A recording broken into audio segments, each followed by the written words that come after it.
Oi, tudo bem? Esse é o BTC Money, o seu programa de finanças e investimentos da BTC. Meu nome é Gustavo Habib, eu sou instrutor de Soft Skills e Marketing pela BTC e no episódio de hoje falaremos sobre economia comportamental, vieses e comportamento nas finanças. E para me acompanhar nesse episódio, antes de apresentar, vou de novo lembrar do disclaimer, né? Aqui a gente não vai falar muito sobre produtos financeiros e tal, mas de qualquer forma, nada aqui é qualquer indicação de investimento ou uma regra de dedo, aqui é uma discussão informal que a gente faz para trazer um pouco mais de conteúdo para você. Né? Aproveito também para pedir para você seguir o nosso Instagram, @instabtcompany, muito conteúdo por lá. E agora sim, apresentando o pessoal que está comigo, como de costume aqui, já virou hábito participarem do BTC Money, né? Rafael Lopes, instrutor de risco e performance do General Finance Program da BTC. Fala aí, Rafa, como é que você tá? Fala pessoal, tudo bem? Um prazer estar participando com vocês aí de mais um episódio. Vamos lá. Isso aí, vamos para cima, Rafa, e também com a gente, Marco Palhares, instrutor de investimentos do General Business Program. Fala, Marquinho, e aí, tudo certo? Tudo excelente, Habib. Mais uma vez, obrigado. É uma honra participar desse quinto episódio do BTC Money. Obrigado ao pessoal que vê a gente no YouTube e que ouve a gente aí no podcast. Boa, vamos para cima. Tem bastante coisa para falar sobre esse tema, né, pessoal? A gente estava fazendo um alinhamento aí interessante antes de começar, né? E aí eu queria começar falando de um. A gente vai falar de alguns vieses, né, específicos da economia comportamental. Para você que está ouvindo ou vendo pelo YouTube, né, não conhece, nunca ouviu falar desse tema, a economia comportamental é uma ciência dentro das ciências econômicas que, de certa forma, junta a parte da economia com parte da psicologia, né? Estuda o comportamento e a tomada de decisão em diversos aspectos da vida, né? Do ser humano e principalmente nas decisões econômicas. Aqui a gente vai tentar abordar um pouco isso do aspecto financeiro, porque tem muita coisa que afeta a vida financeira na economia comportamental. E eu queria começar com um exemplo aqui do primeiro viés, viu, Marco e Rafa, né, que eu tô reformando o apartamento, né? E aí foi interessante porque recentemente a gente fez uma negociação dura com o marceneiro e ele mandou um orçamento, como geralmente fornecedor faz orçamento e tal. A gente fez a negociação, foi duro, aquele negócio todo. E aí reduziu em 15% do valor do orçamento dele. Né? E aí a Paula, minha noiva, beijo pra ela, inclusive, não sei se ela vai estar vendo, mas enfim, falou: pô, legal, a gente mandou muito bem, 15% de redução. Né? E de fato, né, quando a gente fala dos 15% de redução, parece estrondoso. Mas, pessoal, será que é o melhor critério para a gente avaliar se o preço foi bom? O que vocês acham? Esse exemplo é clássico, né, Rabi? Porque, claro, vocês partiram de um preço que o marceneiro colocou, então a referência foi colocada pelo outro lado da negociação. Então, obviamente, se ele jogou o preço lá nas nuvens, se vocês não fizeram uma boa pesquisa de mercado e não tinham base para comparar com outros orçamentos, pode ser que esse preço seja muito caro, né? Então, 15% de desconto sobre um preço altíssimo não é necessariamente uma boa negociação, né? Isso tem a ver com o bias da ancoragem. Depois você pode até explicar, falar um pouquinho mais sobre isso. É isso aí, Rafa. O ser humano, né, ele tende a pensar por comparação, né? Então, quando você tem um preço âncora, né, e aí você consegue flutuar em termos desse preço, você dá a sensação de mais ou menos ganho ou perda de cada lado.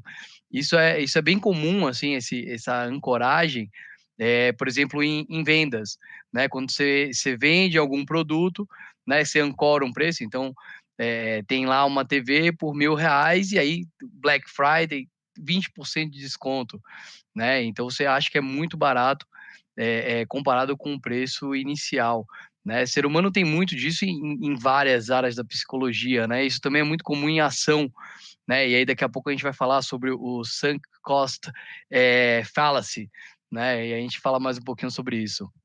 É interessante que você falou, Marquinho, da Black Friday, né? Até para a gente entender como lidar com isso, né? Então, legal, tem o efeito da ancoragem em negociação no nosso curso de business. A gente fala bastante sobre isso, né? E é um viés, né? Acaba sendo um viés, o contraste, a ancoragem, esse efeito comparativo que a gente usa para tomar nossas decisões. Então, olha só, se a gente acha que está no desconto, nossa, bom negócio, a gente vai lá e compra. Não necessariamente, né? Então, o que que você, Rafa, daria aí de sugestão para a pessoa que está ouvindo ou vendo a gente, vamos dizer, se preparar melhor aí, tomar melhores decisões nesse aspecto? A gente tem que ter bastante cuidado, tem que fazer pesquisa, conhecer, saber o que está sendo negociado, saber o que a gente está comprando, né? Então, dando o exemplo da Bolsa, por exemplo, hoje a Bolsa tá sendo negociada em torno de 115 mil pontos. Se ela cair para 100 mil, como a gente está ancorado nesse patamar de Bolsa, obviamente seria um desastre, né?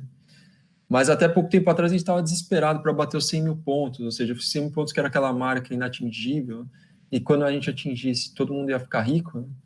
Ela já foi atingida, a gente já passou, já está no 115, agora se voltar para cima vai ser o maior desastre, a maior catástrofe. Então, a gente ancora, a mesma coisa no nível do dólar, né? O dólar de 4,30 a gente ancora, se o dólar voltar para 3,50, a gente fala, nossa, está muito barato, mas quando o dólar estava 2, que a gente estava ancorado no outro patamar, 3,50 era caríssimo. Então, é sempre a referência que a gente tem atual, a última referência, que está mais fresco na memória, o último número, o valor que a gente recebeu como informação. Isso é bastante importante. A gente pode, na negociação, isso pode se virar contra a gente, mas a gente pode usar isso a nosso favor também, né? Jogando ali um preço que seja mais favorável para a gente, por exemplo. Certamente, Rafa, certamente a gente pode fazer uso da ancoragem também, é um ponto interessante que você levantou. Agora vamos partir para o próximo, né? A gente está batendo um papo rápido, mas vamos falar de vários vieses aqui no programa, né? E o próximo, o Marquinho já deu a letra, deu um spoiler aí, né, Marco? Né? Do Sunk Cost Effect, ou Sunk Cost Fallacy, né? A falácia do custo desperdiçado. O que significa isso, hein? Você falou que tem um exemplo aí para comentar com o pessoal. Boa. Então, esse custo desperdiçado, né, é o famoso já que, né? Já que eu já gastei tanto, né, com algum tipo de situação, eu vou continuar gastando, ou vou continuar utilizando daquele produto ou serviço. O exemplo clássico, né, lá da psicologia financeira, é o cara que compra um ticket de ingresso para um teatro, e quando chega a noite da peça, ele não quer ir, né? Mas, pô, já que ele já comprou o ticket, aí ele vai, gasta dinheiro com transporte até lá, estacionamento, acaba assistindo uma coisa que ele às vezes nem queria ir só porque ele já tinha comprado isso, né? Um outro exemplo do sunk cost fallacy é um que eu caio toda vez que eu vou no rodízio japonês, né? Já que eu já paguei, né, sei lá quantos reais pelo rodízio japonês, eu vou comer, mesmo que isso me faça ficar mal. São esses famosos. O Rafa tem um bom exemplo sobre isso também, né, Rafa? O sunk cost ele tem a ver com um base cognitivo que a gente chama de aversão à perda, né? O ser humano ele não é avesso a risco, ele é avesso à perda. Ou seja, se você monta, por exemplo, uma carteira de investimentos de alto risco, mas o investidor ele não experimenta a perda, ele está feliz. No momento que ele perde algum patrimônio, algum recurso financeiro, isso provoca uma sensação de desconforto muito grande. Então, perder 10 reais é mais desconfortável do que o benefício ou o conforto do ganho de 10 reais. Então, indo por essa linha, quando o investidor faz um investimento em ações e ele se depara com uma perda, em geral, ele não quer realizar aquele prejuízo, né? Ainda que ele tenha informação que aquela ação vai continuar caindo. Mas emocionalmente, por alguma razão misteriosa, o investidor ele não realiza aquele lucro. E o cenário oposto, se ele tivesse tido aquele mesmo ganho, ele provavelmente venderia e realizaria o ganho. Então, para se defender disso, primeiro, a gente tem que ter consciência que a gente é influenciado por esse bias. A partir do momento que a gente tem a consciência, a gente tem que buscar informações que, de alguma forma, racionalizem um pouco o cenário para que a gente tenha critérios de tomada de decisão. E a gente deixa de ser tão influenciado pelo bias cognitivo. Isso é clássico, né? Assim, ninguém vende ação de prejuízo, só um gestor profissional, alguém que trabalhou muito esse bias, assim, está muito consciente e consegue lidar com isso. Então, é importante, né, essa noção de que uma vez o dinheiro já colocado ali e que talvez não tenha retorno, né, numa eventual situação, a decisão a ser tomada é a melhor decisão naquele momento, né? Então eu tava na indústria, né, um bom tempo atrás, no começo da minha carreira, e um fornecedor meu, tinha feito um investimento em CAPEX, em uma máquina, uma injetora gigantesca, né? E aí depois o mercado mudou, ele não estava mais trabalhando com injeção de peças naquela máquina, mas ele mudou o direcionamento estratégico da empresa para usar a máquina. Olha que absurdo, né? Então é isso. Muitas vezes acontece. Pô, agora que eu investi nessa máquina, eu preciso usar isso de alguma forma, né? Realmente, acho que essa sugestão que você deu, Rafa, é importante, né? A gente tem que ter clareza, noção de que o investimento ele foi feito, alguma coisa que você comprou, que nem o Marco falou do ingresso do teatro, já foi pago. Se tiver uma tempestade, enchente, né, acontece muito aqui em São Paulo, né? Você vai lá, tudo horrível para chegar. Poxa, o dinheiro que você gasta ali e a dor de cabeça, tudo isso, você poderia evitar, dado que o custo já foi despendido anteriormente, né? Então esse é um bias muito, muito interessante e completamente recorrente, né? Mas legal, a gente tem vários, né, para falar. Tem um outro que eu queria antecipar também, pessoal. Habibi, Não, antes fala da aí. gente passar para o próximo, complementando o bias do loss aversion que o Rafa acabou de comentar, né, que acaba sendo muito ligado ao sunk cost fallacy, é, isso pode ser muito utilizado até como estratégia de venda, né? Então é um comportamento humano, então a gente tem que aproveitar e usar ao nosso favor e saber quando não usar ao nosso favor, quando aquilo está prejudicando a gente. Mas no exemplo que a gente pode utilizar para utilizar esse loss aversion que a gente tem para um business, é um exemplo, cara, da minha mãe. Minha mãe trabalha com móveis e normalmente ela trabalha em Salvador e uma das estratégias de venda dela é emprestar o móvel para o cliente. Então ela entra na casa do cliente, faz todo o projeto, tal, aí pô, tem esse sofá aqui que faz sentido para sua casa. Ela empresta o sofá, a pessoa se sente confortável, se sente, né, realizada com o sofá, e aí depois de um tempo ela vai retirar o sofá ou a pessoa compra o sofá, né? Como normalmente ela já sentiu que aquele sofá é dela, tem-se aquele sentimento de perda muito maior, né, do que você efetivamente comprar. Então, para ela fica fácil comprar, né, para o cliente fica fácil comprar, né, uma boa estratégia de venda, De usando fato. esse bias, né. Não, bela tática. Realmente, os bias não é que eles foram inventados, né? Eles foram desenvolvidos através da observação do comportamento já realizado, né? Então, é interessante esse ponto. A gente pode usar isso a nosso favor, definitivamente. Né? Bom, vamos passar então. O próximo que eu queria pontuar, pessoal, é a contabilidade mental. Esse aqui eu acho maravilhoso. Né? Não sei, Rafa, você tem algum caso, algum exemplo para compartilhar? A contabilidade mental tem N exemplos, vou citar um rapidamente, que é a diferença de um pagamento feito com dinheiro e de um pagamento feito com cartão de crédito, né? Quando a gente paga no cartão de crédito, primeiro você não está pegando no dinheiro, você não está vendo o dinheiro. Segundo, você sabe que você vai pagar aquilo em alguma data futura, ainda que seja um prazo curto. Sei lá, se for um crédito, talvez se dali 30 dias, 20 dias, alguma coisa assim. A sensação de fazer um pagamento em dinheiro, ela, assim, a tomada de decisão, a gente é mais propenso a gastar usando o cartão de crédito do que se a gente efetivamente tiver que pegar o dinheiro, tirar o dinheiro do bolso e fazer o pagamento. Apesar de ser dinheiro do mesmo jeito, né? Então, tem que tomar um cuidado, porque senão, a hora que chegar no final do mês lá, a fatura vai estourar, explodir, e você, né, já foi, né? Já pagou, não tem mais o que fazer. Tem um outro exemplo também, que é o exemplo de quem vai comprar algum produto. E aí, vamos imaginar o seguinte, existem três tamanhos de cama, né? A cama pequena, a média, a grande. Uma custa 150, a outra 250, a terceira 300.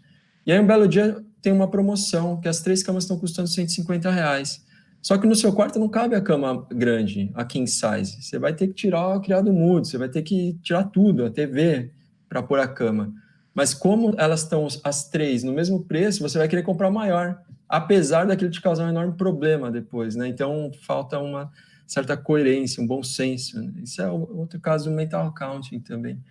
Claro que tem pessoas que têm esse bias mais forte, tem pessoas que têm esse bias um pouco mais controlado, vamos dizer assim. Acho que tudo tem a ver com maturidade emocional, né? E com erros também, né? Às vezes você comete o erro uma vez, duas, na terceira você não deixa aquele bias cognitivo te pegar, né? Você já está mais esperto um pouco.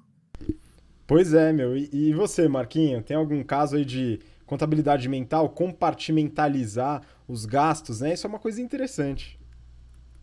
Cara, eu só trabalho com contabilidade mental, trabalho com orçamento baseado em objetivos. Então eu tenho lá a grana que é para casa, é a grana para casa, uma grana para restaurantes, a grana para restaurantes. Então eu vou compartimentalizando todo o meu fluxo de tanto receita quanto despesa, né? Eles ficam bem casadinhos assim. E é engraçado porque, por exemplo, eu lembro o meu primeiro bônus, né, na época eu trabalhava no BBA. Então eu tinha lá toda a minha despesa e receita organizada, e aí de repente entrou um dinheiro que estava fora daquele do accounting, né. Então se eu efetivamente fosse guardar, né, todo mês o dinheiro para até dar o dinheiro do bônus, eu certamente não faria o que eu fiz com o dinheiro do bônus, que eu peguei a grana e comprei uma moto. Hoje a gente reconhece, né, como o Rafa falou, a gente vai aprendendo com os erros. Tava lá, pô, foi irracionalidade completa, né, que a gente, ser humano, sente como se fosse um dinheiro extra e, portanto, você não precisa seguir a racionalidade com ele tal qual você segue com o dinheiro do dia a dia.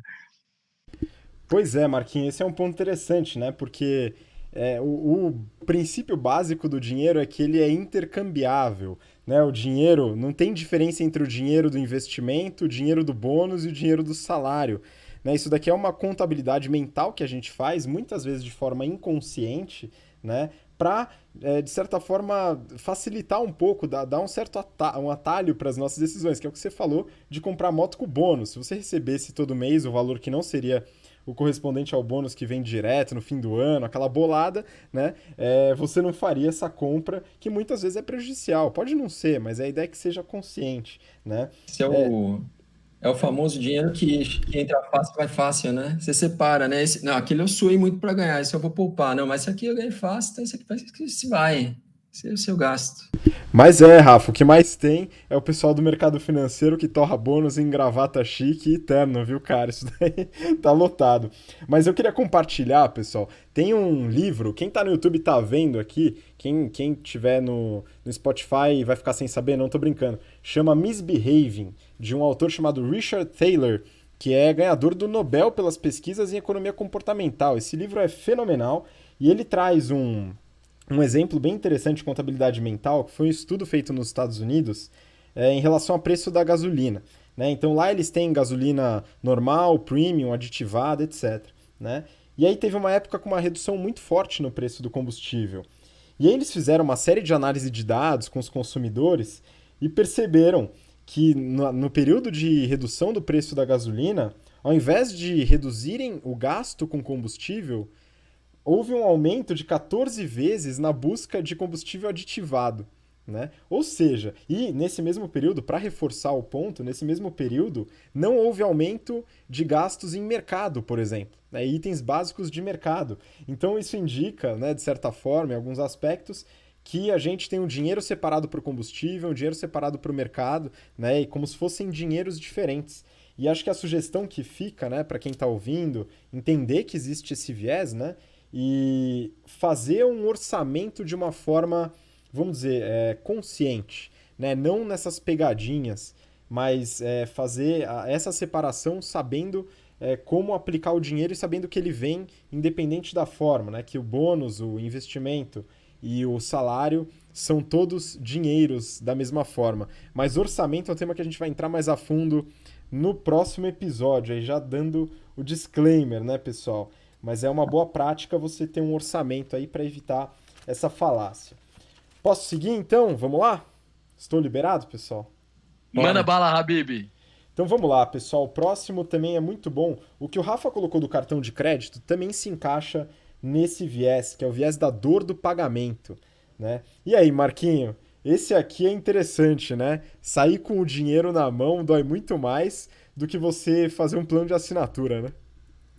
Com certeza, com certeza. E depois que eu comecei a pesquisar como influenciado realmente a gente é por por sermos seres humanos, eu até dei uma revisada no cartão de crédito, Bianca vai até gostar, porque, pô, tava, por exemplo, a Amazon, né? Eu tenho lá, meu cartão é linkado lá na Amazon, e aí quando eu vou comprar um livro pro Kindle, é só clicar um botão e beleza, ele tá lá, tá baixado. Qual que é o resultado?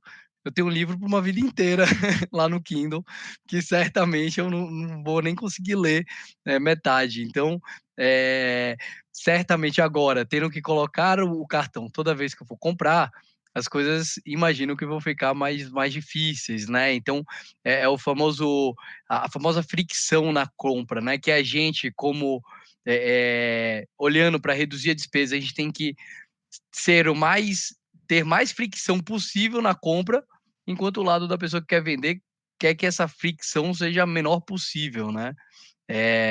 Certamente, pô, imagina, eu tenho uma assinatura de audiobook que, cara, certamente desde o ano passado que eu não ouço, né, mas ela todo mês, pelo fato de ser fácil, ela tá sendo paga, né. Isso daí é outro exemplo, eu não tô sentindo a dor de pagar ela. Pois é, Marco. E assim, né, tem vários casos, né, que mostram o benefício disso e a importância do controle, da consciência desse tipo de coisa. Né, tem outro livro de um outro autor, né? Você tá com provavelmente o livro de cabeceira aí, né, Marco?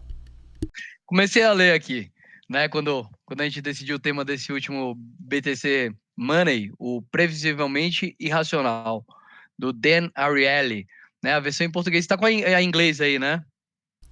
É, eu tô com a versão em inglês aqui, né? A raiz aqui, né? Mas eu acho que eu li todos os livros dele, é sensacional, adoro. E ele tem um livro que chama A Psicologia do Dinheiro, que aí fica de sugestão para quem quiser acompanhar. No nosso canal do YouTube vai estar o link para você comprar o livro, se quiser pela Amazon, pelo One Click Payment, né? Que o Marco acabou de comentar. Mas é interessante. Nesse livro tem um exemplo que ele dá de dois casais que vão para um resort no Caribe. Né? E um desses casais, que é um amigo deles, um amigo dele, foi via aquele modelo all inclusive, né? Então pagou aquela bolada e lá dentro podia consumir à vontade. E eles fizeram amizade com outro casal de ingleses lá que não estava nesse modelo, estava no modelo à la carte, né? Então pagava tudo que era consumido. E aí eles percebiam, o casal que estava no All Inclusive percebia que o outro casal toda hora discutia para escolher que vinho pegava, porque esse vinho é mais caro, esse prato não vai pegar lagosta porque é muito caro, etc. E no final da viagem, o casal que estava no All Inclusive ficou tranquilão, sem problema, né? Foi lá, não pagou nenhuma conta, já estava tudo pago. E o outro casal com aquela conta gigantesca, né? Conferindo item por item e aquele negócio. Então, assim, esse exemplo, né, ele traz acho que duas visões aí. Depois eu queria que o Rafa corroborasse aí com algumas boas práticas. Né? Mas a primeira é, se você quer curtir, aproveitar, né, eliminar a dor do pagamento é uma boa dica. Né? Mas em geral você vai pagar mais caro por isso. Né? Por outro lado, o casal inglês com certeza gastou menos, porque foi contando os gastos, porém teve toda essa dor de cabeça. Né? Agora vamos lá, Rafa, para não ser pego, né, na nossa inconsciência, né, na nossa falta de pensar, pegando atalhos o tempo inteiro. Que boas práticas aí a gente pode tomar para esse viés da dor do pagamento, hein?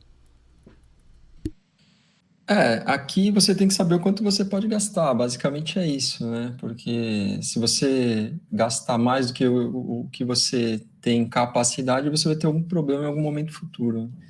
Então, aí tem atitudes que podem ser tomadas, mas todas elas dizem respeito ao controle dos gastos, né? Então, é isso, saber o quanto você ganha e saber o quanto que você pode gastar.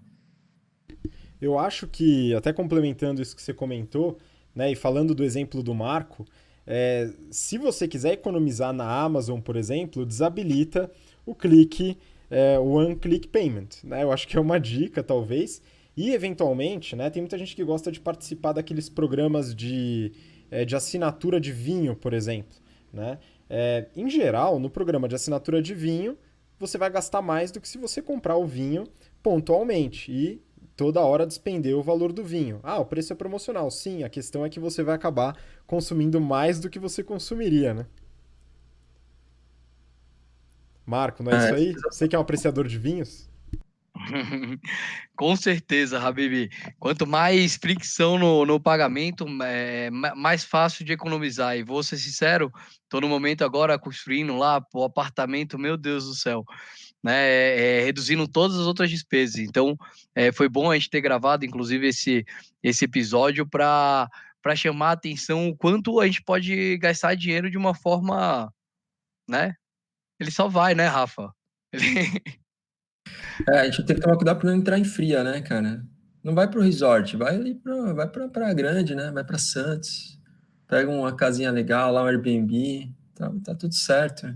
Não adianta ir também pro resort, chegar lá, você nem curte, né? Tá preocupado com quanto você tá gastando, não dá não. É. Boa, Rafa, é isso aí, cara. Acho que. Mas é importante a gente ter esse discernimento, né? Esse conhecimento é importante. E aí tem um outro viés aqui que eu queria que você comentasse um pouco, Rafa, que é o present bias, né? Ou viés do presente. O que É. acontece, meu? A gente tem dificuldade de guardar dinheiro pro futuro? O ser humano ele tem uma tendência a sempre dar um peso maior para um prazer, vamos dizer assim, presente do que um prazer futuro. Isso tem tudo a ver com a cultura do poupar, né? Porque se eu tenho dinheiro disponível, eu posso sair à noite, eu posso ir num restaurante caro, eu posso trocar de carro, eu posso comprar uma moto, eu posso reformar minha casa, eu posso trocar de televisão. Tudo isso vai me dar um prazer momentâneo, né? Um prazer naquele instante, um prazer presente. Mas eu tenho a opção de poupar esse recurso. Não, a TV está funcionando, não vou trocar. Não, meu carro aguenta mais uns 3 anos. Então, se a gente opta pela poupança versus o gasto no presente, o benefício que a gente vai ter lá na frente, isso é uma regra das finanças, é muitíssimo maior, porque você vai chegar numa situação financeira no futuro muitíssimo mais confortável. Então, o benefício, a segurança que isso vai te proporcionar, vale muito mais do que um prazer que você tenha momentaneamente. Mas a maioria das pessoas, e no Brasil principalmente, que a gente tem aqui baixa cultura financeira e uma cultura de consumo e baixa poupança, a maioria das pessoas opta pelo consumo presente. Então, se deixa levar por esse bias e acaba deixando de usufruir de um benefício maior no futuro. Ah, esse é um viés interessante mesmo, porque o dinheiro disponível na conta ali, ao invés da gente realmente postergar um benefício que talvez seja melhor no futuro, a gente acaba utilizando, né? E aí realmente tem algumas estratégias interessantes para a gente reduzir isso, né? Talvez até jogando. Isso é uma coisa, não sei se você faz isso, Marco, mas uma boa prática eventualmente é o que eles chamam de se pagar primeiro, né? Você faz isso aí? Como é que funciona, Habib, se pagar primeiro? Cara, é o seguinte, né? Você recebe lá, vamos supor que você recebe seu salário lá, os seus 150 mil reais que você recebe no mês, no dia 5, né? E aí, ao invés de você pegar esse dinheiro e começar a usar, você primeiro pega uma quantia que seria o seu prêmio, 10%, né? 15 pau, e aí você investe ele de primeira, né? Você vai lá e coloca ele de primeira. Isso daqui é o que é como se fosse um boleto, só que é um boleto para você, né? Isso pode ser uma forma de você se forçar a fazer essa poupança que o Rafa colocou como sendo importante, algo que é difícil na nossa mente de forçar essa poupança, né? Então muitas vezes pode até programar um TED automático para se fazer todo dia 6 e colocar essa parte no seu investimento. Interessante, né? Com certeza, com certeza. É, inclusive, meu pai, por exemplo, ele falava, pô, mas que eu só consigo guardar dinheiro pagando um boleto, né? Então ele tinha essa prática de guardar dinheiro simplesmente pagando um boleto, né? Hoje em dia eu faço mais ou menos a mesma coisa, né? Só que é o boleto do apartamento que está grande parte dos meus investimentos hoje. E o legal falar sobre isso, porque hoje em dia você tem essa simplicidade até para investir em instrumentos financeiros mesmo. Então, por exemplo, no Itaú, onde eu tenho conta, eu posso programar compras periódicas de ações, né? Então, tem lá todo mês, sai da minha conta, isso vai lá para comprar ação, inclusive ETFs, né? Que a gente falou no episódio passado. Então, você pode ir comprando índices de fundos de índice de uma maneira automática, né? Facilitando com que a gente guarde, né? Porque realmente a satisfação presente ela parece muito melhor do que a satisfação futura. Só que a gente tem que saber que lá no futuro a gente vai precisar de algum tipo de situação financeira para a gente não precisar ter que sair todo dia e trabalhar, né? até porque chega uma hora que a gente não tem nem saúde, nem capacidade de fazer isso. Pois é, meu, no fim isso se torna uma necessidade mesmo, né? Então a gente é atingido por um viés e isso acaba prejudicando a gente no futuro e muitas vezes a gente precisa de algumas ferramentas para poder nos auxiliar, né? Bom, acho que por hoje é isso, né, pessoal? Tem um monte de viés dentro da economia comportamental, acho que vale a pena a gente até gravar um outro episódio sobre isso, mas agora deu nosso tempo, né? A gente está tentando fechar aí nos 30 minutos. Então, pessoal, manda um abraço aí pra turma que tá ouvindo, ou vendo a gente. Rafa, manda aí sua despedida. Pessoal, um grande abraço, obrigado para quem nos acompanhou em mais esse episódio e a gente se vê na semana que vem. Um abraço a todos. Valeu, Rafa. Marquinho, manda lá. É isso aí, pessoal. Muito obrigado. E fica aí a sugestão de estudar mais a economia comportamental, né? Que me instigou muito pelo fato dela ver o ser humano não como, cara, mais uma máquina, né? Aquela pessoa 100% racional. E realmente é um ramo do estudo que vê o mundo como ele realmente é, né? Realmente muito interessante. Obrigado aí por terem assistido aí. Tamo junto. Valeu, pessoal. Obrigado. Obrigado você que ouviu, assistiu até agora, né? Como a gente já adiantou, nosso próximo episódio vai seguir na linha de finanças pessoais. Falaremos sobre orçamento, né? Algumas ferramentas aí para facilitar toda essa contenção de gastos que eventualmente você vai precisar fazer, né? E também saber trabalhar melhor o dinheiro que entra. Mas é isso, por hoje ficamos por aqui. Temos um encontro marcado no BT Semana e da semana que vem. Nos vemos lá. Um grande abraço. Tchau, tchau.